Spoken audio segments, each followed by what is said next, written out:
எந்த மாதிரி கேடுகட்ட உலகத்தில் நம்ம வாழ்ந்துகிட்டு இருக்கோம்னு பார்த்தீங்களா? ஒரு பொண்ணு ஊரை விட்டு ஊர் வந்து நம்மளை நம்பி படிக்க வந்த பொண்ணை ஒருத்தன் பாலியல் பலாத்காரம் பண்ணியிருக்கான்.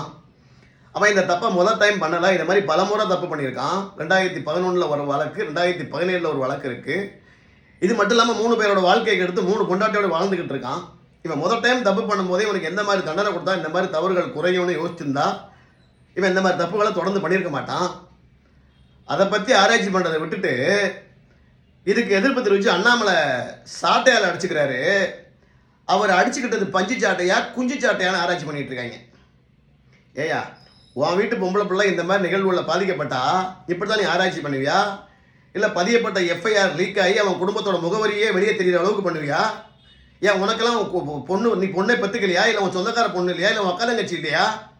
சொல்லு. நான் உங்களுக்குலாம் அறிவு இருக்கா இல்லையா? எதை ஆராய்ச்சி பண்ணணும், எதை பண்ணக்கூடாது தெரியாது. இந்த மாதிரி கேடுகட்ட நாய்களுக்கு சப்போர்ட் பண்ணிட்டு பல அரசியல் தலைவர்கள், இது ஏன் ஜாதிக்காரன், ஏன் கட்சிக்காரன், அவனை நான் விட்டு வைக்க மாட்டேன்.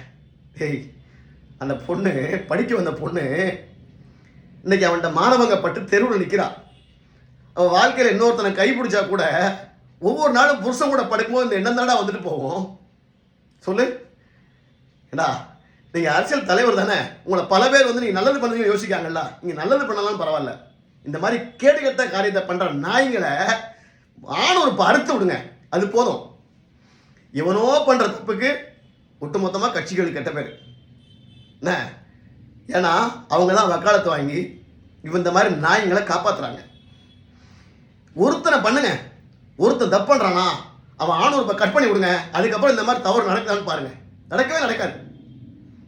தொடர்ந்து நம்ம பார்த்துட்டு இருக்கோம். 3 மாதத்துக்கு ஒரு வாட்டி, 4 மாதத்துக்கு ஒரு வாட்டி.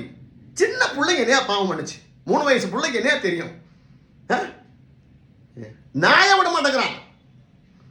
அந்த மாதிரி தப்பு பண்றவன இழுத்து வச்சு அறுத்துருங்க, ஆட்டோமேட்டிக்காக அந்த தப்பு குறைதா இல்லையான்னு மட்டும் பாருங்க. தயவு செய்து இதுக்கு சப்போர்ட் பண்ணி என் ஜாதிக்காரன், என் கட்சிக்காரன், எந்த அரசியல் தலைவரும் வராதிங்க. என்ன குற்றங்கள் குறையிறதுக்கு என்ன பண்ணுமோ அதுக்கான நடவடிக்கை எடுங்க. அதை விட்டுட்டு இந்த மாதிரி கேடு கேட்ட புறம்போக்கு முல்ல மாதிரி நாய், ரோட்டில் படிக்க வந்த பிள்ளைய கற்பழிக்கிறவன், சின்ன குழந்தைய கூட்டு மடியில் வச்சுட்டு பாலியல் பலாத்காரம் பண்ணுற நாய்களாம் நீங்கள் சப்போர்ட் பண்ணாதீங்க. உங்களை நம்பி தான் என் மக்கள் இருக்காங்க, நல்லது பண்ணுவீங்க நம்பிட்டு இருக்காங்க. நல்லது பண்ணலாம் பரவாயில்ல, இந்த மாதிரி அநியாயங்களை பண்ணாதீங்க.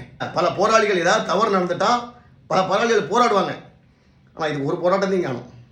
ஏன் அவன் வீட்டு புள்ள பாதிக்கப்பட்டால் போராடுவான், இது அடுத்த வீட்டு புள்ள தானே. நாதாரி புயல்களா, என்னடா பண்ணிட்டு இருக்கீங்க நீங்கள்?